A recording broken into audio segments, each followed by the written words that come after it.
for you. Yeah, it's difficult.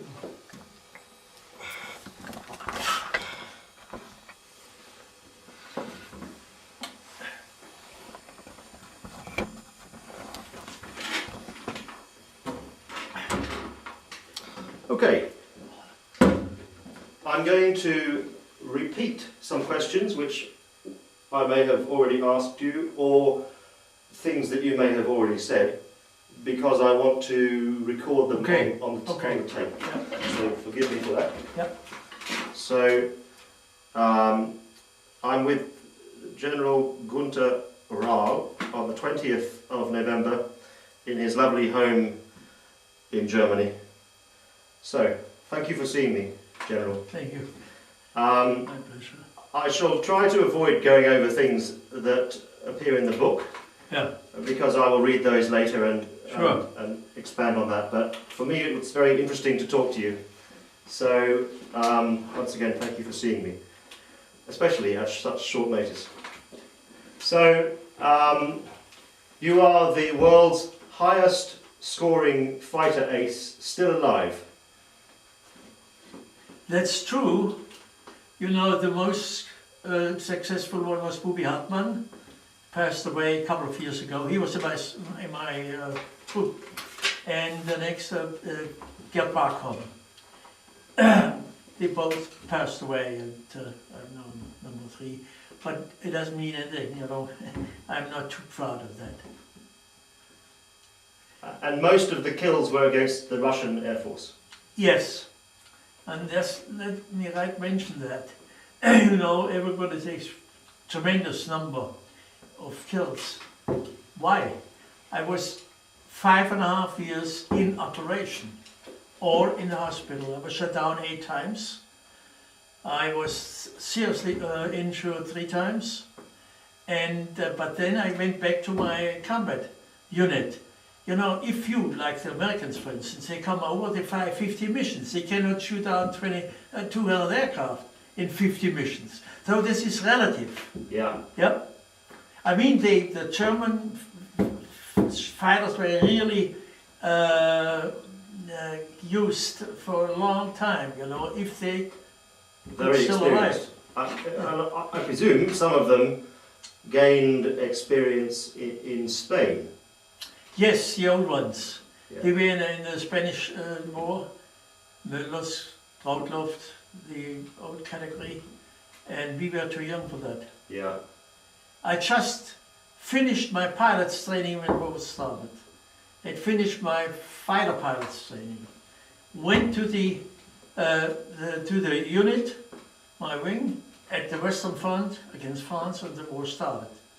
And then I was 5.5 years in operation or in hospital. Yeah. You broke And your one with one exception. And this is still I am proud to have experienced that. When my thumb was shut down by P-47, it took time because I get an infection on that. Yeah. And I went back to Trautluft, it's like I want to go back to my combat leaders. Are you crazy? That the bone is still out. I became commander of the fighter leader school. And in that position, I had the chance to fly all Allied aircraft. Oh, really? P-51, P-38, P-47, you know, captured one. Yeah. Spitfire and the 262. So this was very, very interesting for me and very, you know, I got a good knowledge in checking all these planes. You said the 262, the Messerschmitt 262, the jet. The jet, first jet. Okay. All right. And so, of those aeroplanes, which was the one that you most enjoyed? West. I will tell you, I flew in combat 5.5 years, the 109, all the different types, you know, from the E model, F model, G model, and so forth. Then I could compare when I flew the P-51, 47, and the German also, the Focke-Wulf 190, the long-nosed. They were much better than the 109, you know, and just show you a difference between airplanes. The 109 has a very touchy undercarriage, Yeah, very close together. very close together. Then they had slots. Then they had very tiny cockpit. Poor visibility to the back. But this was a maneuver aircraft, no doubt. Now compared, P-51, and then ecliptic starting system. I mentioned that because to get engine running at a temperature of -30 degrees in Russia, it was almost impossible. We made open fire underneath to get it warmed, the oil. Yeah. The P-51, very stable undercarriage. And when I jumped in, first thing I noticed, electrical starting system. Brrrt, here we go. You know, beautiful cockpit, beautiful visibility to the back, and maneuverability. And now the main thing, endurance. 7.5 hours, 109, 1.5 hour. Yeah. That's with the drop tanks. I mean, so you could see and recognize the differences between the types. And your opinion of the Spitfire? Spitfire was a very good airplane, but also had an endurance of 1.5 hours. Yeah. All continental, European continental aircraft had only 1.5 hours. Okay. Yeah. But the Spitfire was a good plane, and I preferred, they didn't have slots, you know. A slot increases the lift at low speed if you take off and landing. Yeah. I don't need that. Yeah. Can do it without. But in the air, in a rough turn, a dogfight, just by gravity, the outer slot comes out, you get in a snap. Yeah. You have to watch that, you know. So the wings of what we call libelle wing from the Spitfire was a very stable, fine wing. Same in the Mustang, you know, P-51, exactly the same. And with the Rolls-Royce engine, the supercharger kicked in when the revs went above a certain level, but in the ME-109, the supercharger was always on. Is this correct? Yeah, I cannot now go in details, I forgot it, you know. Yeah, sure. But actually I did have problems with the engine in the 109. Not at all. It's a beautiful sounding engine. Yeah. Beautiful. And there's a photo I saw of Theo Now. You may have heard of Theo. He flew ME-109s. He lives near Frankfurt. Who? Theo Now. N-A-U. He was 18 in 1944, so he was quite junior, but he had 3 kills. But I have a photo of him sitting in the cockpit of an ME-109, and his head is almost touching the glass, the perspex. You know, take our leaders, Trautler, for instance. He was 185 height. 6 foot. Sit in his cockpit. I don't know how you have managed that, you know. Yeah. I'm 174, and I was comfortable, but anyway, when they recognized me in the air, when I had, I broke my back 3 times, you know, I was paralyzed and what the hell. And then I went back to my wing, and I had to have cushions because I could here and here. So I was sitting forward. I show you that in the yeah, I show you. Sure. That's in your, where's your book? I know, I have another one. I'll get mine, shall I? No, I'll get mine here. Okay.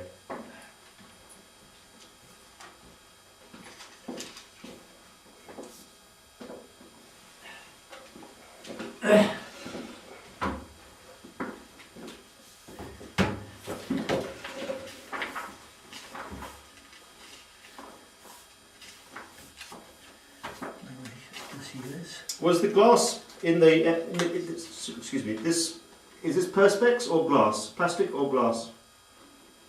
This is plastic, I think. Yeah. I think. Just to show you, it's not that important. This was after. Anyway, you will find it. It's marked in that book. That my wing and my squadron could recognize me because I'm sitting very much forward. Mm-hmm. You know, you find it here somewhere. Don't waste the time. Ah, that's mine. That's right. German. And when you broke, was it when you broke your back that you met your wife? Yes, it was in a late afternoon flight between Taganrog and Rostov, the Russian flight. And I got contact with Russians and shot down one, and he was blind. It was dawn already. And in this very moment, the second came and shot me and shot my engine off. There was nothing, and then I get in a Balka, crashed, and was gone. 4 hours and hours.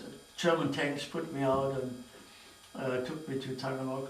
And took quite a time. I had tremendous pains, but paralyzed here.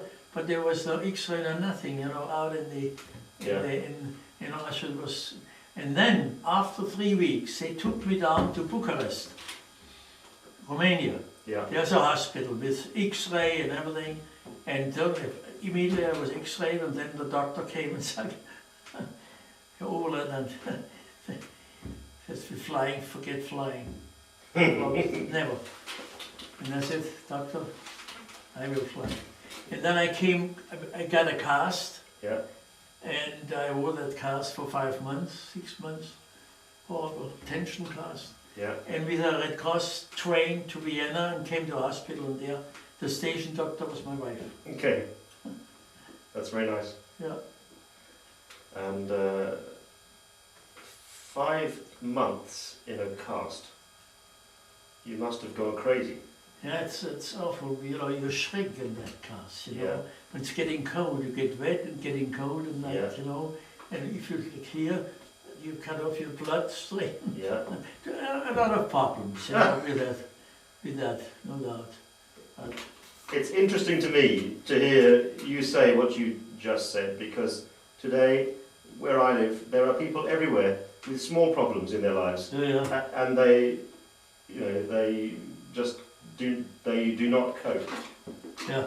And I feel like saying, well, you should speak to General Rall, or you should speak to Douglas Bader or somebody, you know. You know, I was scalped here. They shut off my thumb and so forth. I have enough. Yeah.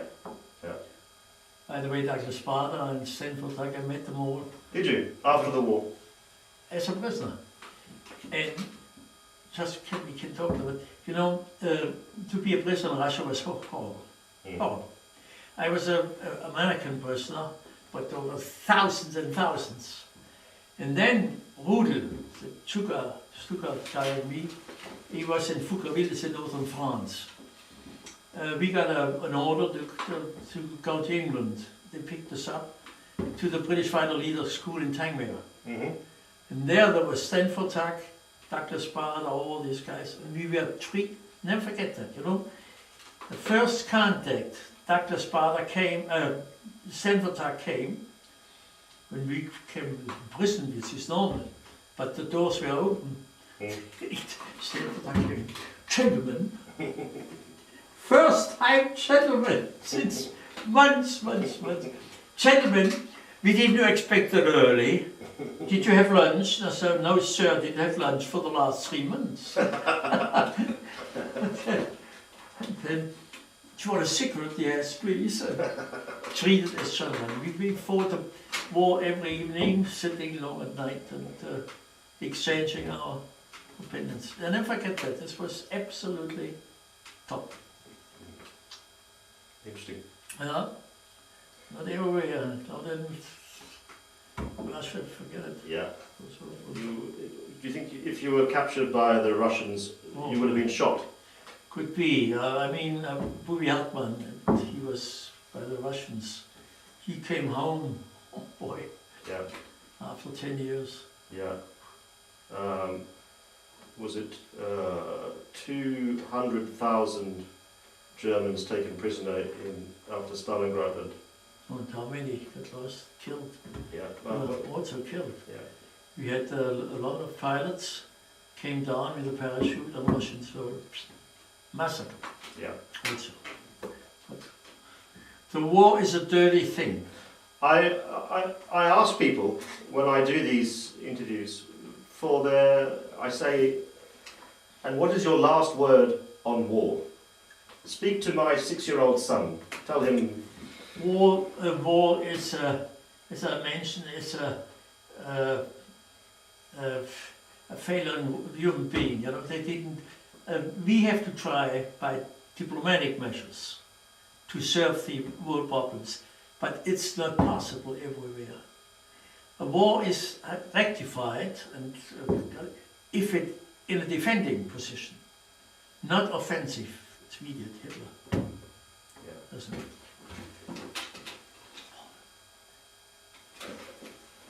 Ah, I forgot that. I'm still on that. Are you okay with saying that? You're okay with that? Yeah. If there's something you want me to take off, just tell me. No. So, it worries me, just that, this won't go on the tape, but it worries me because my son is very interested in aeroplanes. Yeah. And I think he wants to become a pilot. That's great. So I'm trying to tell him that you can be a pilot, but you don't need to join the Royal Air Force. You know, you can just be a... I mean, the Royal Air Force is a measure to defend the country. Okay. This is not against that. Yeah. We have to have weapons all the time, everywhere, for defending our position. Yeah. You know, not to aggress. But Offend. That's wrong. Okay. But I mean, you know, you never fly so beautiful airplanes like in an Air Force. Spitfire, you know, in an airline, whoa. Yeah. But the fun is, like, I always say it's a great plane for me, so when I flew a Starfighter, Yeah. this was fantastic. Yeah. Yeah? You never experience that in a airline. The acceleration. No, sure. And I imagine, I think also for you, the camaraderie. Sure, this is throughout the forces. You know, because there's special task. Yeah. You know, then there's an American same like in England and France or whatever it is. Yeah. Czechoslovakia, Czechia. The Czech have a very great interest in German pilots. They invited me several times. Yesterday, as you know, I interviewed a Czech pilot. Yeah. And it was interesting to me that the first plane you shot down was a French Curtiss flown by a Czech pilot. P-66, a Czech pilot. Yeah, and this guy was there as well. Unfortunately, he bailed out, which I didn't know. He was in fire and then they shot me and he bailed out. And when we walked into France, he left for England and went to the Royal Air Force. Yeah. And flew in the Royal Air Force and they got killed. He had to bail out again and came with his parachute in a Thames River or where there is water. Drowned. Dreadful. Yeah, bad. I learned yesterday that 1,500 Czech pilots joined the Royal Air Force after France. Yeah. Good for the RAF, bad for the Luftwaffe, I think. Sure. Because many of those guys had been flying since 1936 or 1938. I was surprised to learn that there were so many. And you said before that the Luftwaffe trained 20,000 pilots. Yeah, trained and put in action.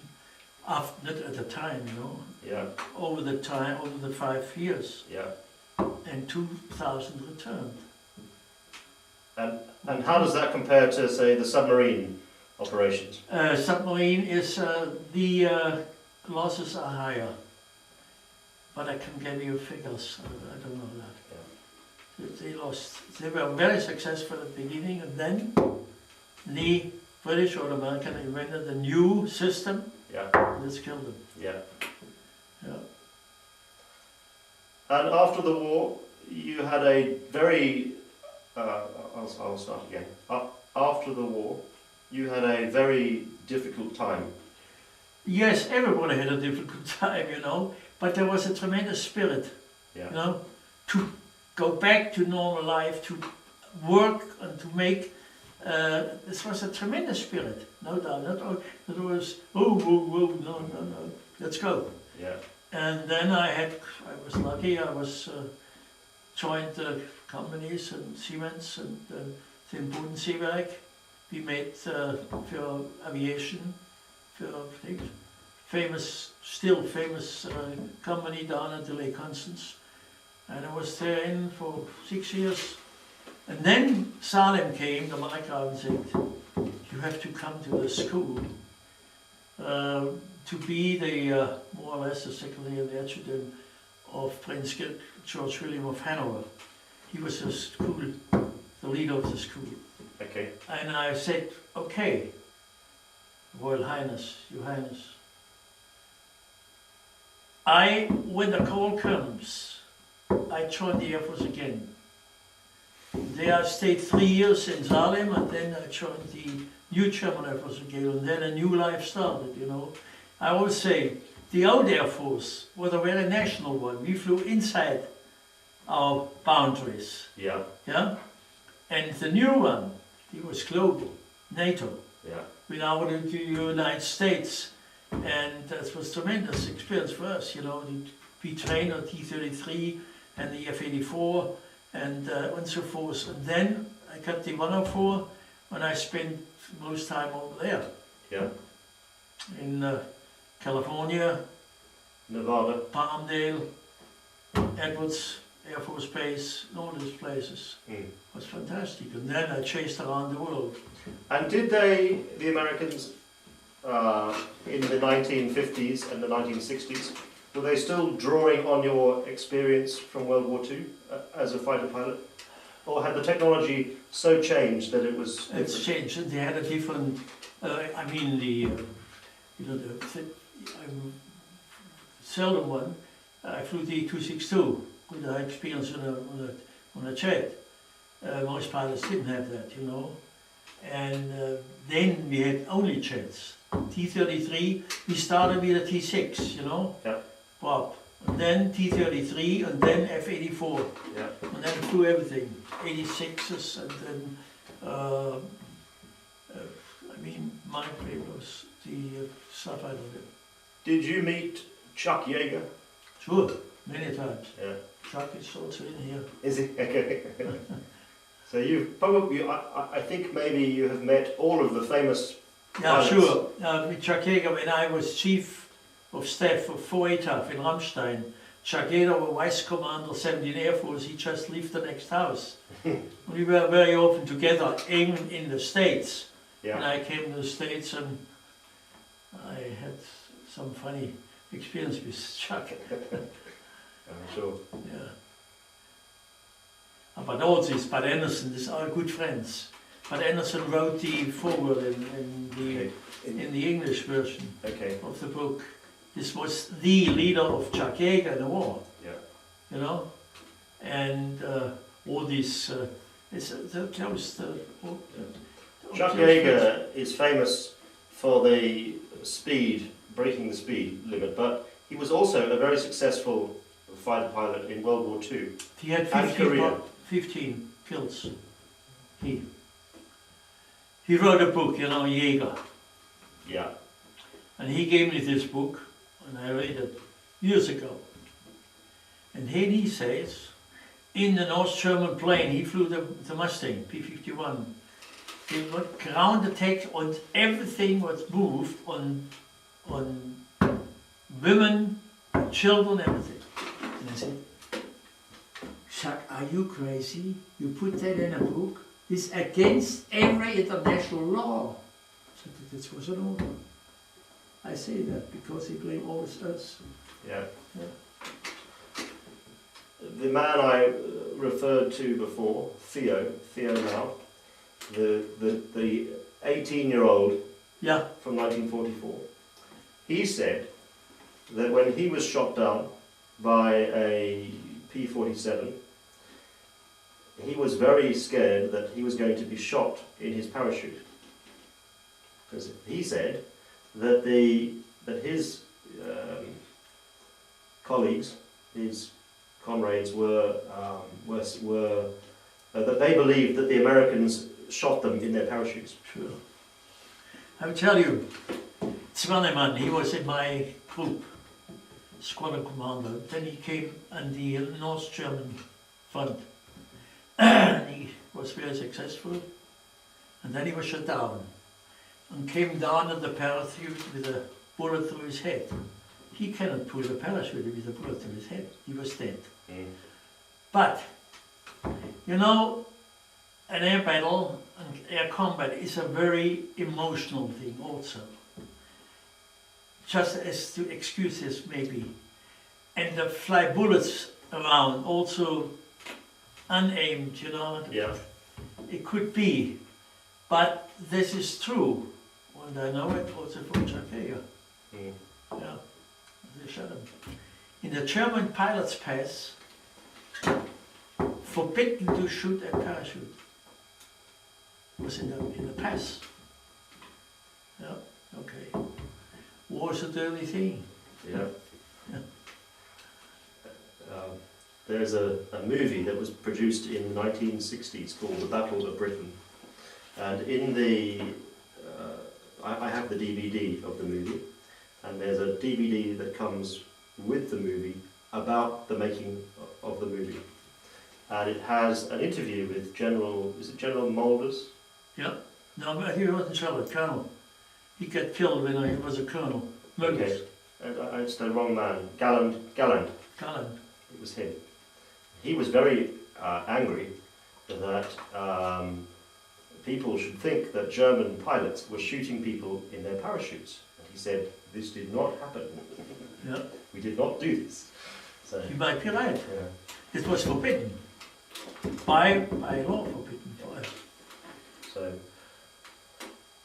So after the war you spent some time flying still. When was the last time you flew a fast jet? You know, this was in the, let's put it that way, the combat jet. Yeah. Starfighters, I flew till 1960, 66, 67, 68. And then when I became commander of the forces and of the Air Force, I flew the Lucky Jetstar. I went all my trips with the Lucky Jetstar to the United States, to India, to China, to wherever it was, to Singapore. This was great fun. You must have a very large number of hours in your logbook. Yeah, I flew 47, it's listed here, 47 different aircraft. Okay. This also, just to show you, this is in the back. That's all the names. You see, I'm getting old, you know, glasses. I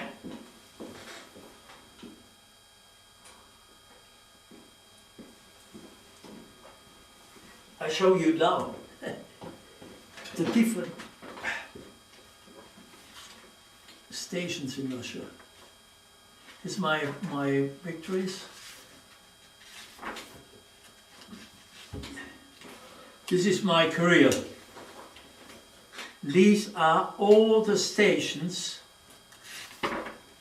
where I was placed. Look at that. During the war. Goodness me, look at that. Yeah. You know the name of, I forgot the name. It's parts in the archive. Yeah. It was very there. But this is still the victories. These are slugs and so on. This is now, these are all types of aircraft I flew in 47. May I have a quick look? Yeah.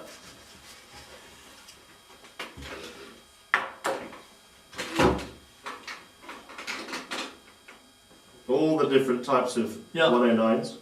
Yeah. You flew 4 different versions of the 190. Yeah. Mustang, a Lightning, Yeah. Thunderbolt, Spitfire, the 262. Yeah.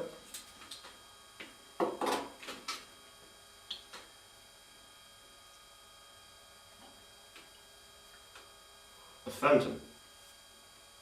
You flew the Phantom in St. Louis. Yep. And you flew a Harrier. What's that? You flew a Harrier as well. The Harrier in England. Yeah. That is I think it's a big train. When I was over there, they took me out to Coningsby. In Lincolnshire. Yeah, Lincolnshire. Yeah. So that it must have been interesting for you to take off Yeah. vertically. Yeah. So interesting. And when you stopped flying, you became more involved in the administration in the Air Force. Yes, of my career as Chief of Air Staff, Chief of Air Force, 4 years, and then I went out, the last mission was in Brussels. I was a German military representative at the Military Committee of NATO for 2 years until I retired. And there was snow flying those days. Yeah. And then you retired from the Air Force. It must have been in the the early mid 70s. Pretty soon the industry came, you know, and I was with the industry, and then I chased around the world. I was in China, I was in Japan.